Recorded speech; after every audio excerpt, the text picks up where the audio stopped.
आज आपण काय करणार आहोत, आपण मागच्या वर्षी मूल्यवर्धनामध्ये आपल्या वर्गाचे नियम केले होते का? तर मग आपल्याला या वर्षी आपण आता 4थी मध्ये आलो आणि आपला वर्ग सुद्धा बदलला, तर आपल्याला आज परत काय करायचंय, आपल्या वर्गाचे नियम करायचे ना आपल्याला नियम. आता ते नियम कोणते आहेत ते तुम्हीच मला सांगायचे. सांगणार का नाही? ठीक आहे. चला तर मग आता तुम्ही प्रत्येक जण नियम सांगणार ना? चला, ज्यांना ज्यांना नियम सांगायचे त्यांनी हात वर करायचे. चल, हा कृष्णा तू एक नियम सांग वर्गाचा. वर्गात स्वच्छता राखणे. शाबाश, बरोबर आहे. सिद्धांत तू सांग. वर्गात शिस्त पाळावी. बरोबर. ऋतुजा तू सांग. दिलेला अभ्यास पूर्ण वेळेवर करावे. बर. भक्ती तू सांग.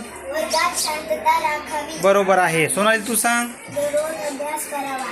वशिष्ठ. एकमेकांसोबत भांडण करू नये. शाबाश, बरोबर आहे. तू सांग सार्थक. पुस्तकांची काळजी घ्यावी. पुस्तकांची काळजी घ्यावी. अजय तू सांग. लाईट पासून वाचून राहावे. लाईट पासून वाचून राहावे म्हणजे दूर राहावे. बरोबर आहे. तू सांग श्रुती. कचरा कुंडीतच टाकावा. शाबाश, बरोबर आहे. तू सांग भक्ती. वर्गात शिक्षकांचे लक्ष देऊन ऐकावे. वर्गात शिक्षकांचे लक्ष देऊन ऐकावे. बरोबर. तू सांग राधिका. परिसर स्वच्छ ठेवावा. परिसर स्वच्छ ठेवावा. कुलकर्णी तू सांग. आपल्या वस्तूंची काळजी घ्यावी. बरोबर आहे. आकाश तू सांग. शिकवताना बाहेर पाहू नये. बरोबर. गिराम तू सांग. वर्गात टेबल वाजू नये. वर्गात टेबल वाजू नये. बर. तू सांग रे उत्कर्ष. वर्गात कचरा करू नये. वर्गात कचरा करू नये. कल्याणी तू सांग. शाळेत वेळेवर यावे. शाळेत वेळेवर यावे. अक्षता तू सांग.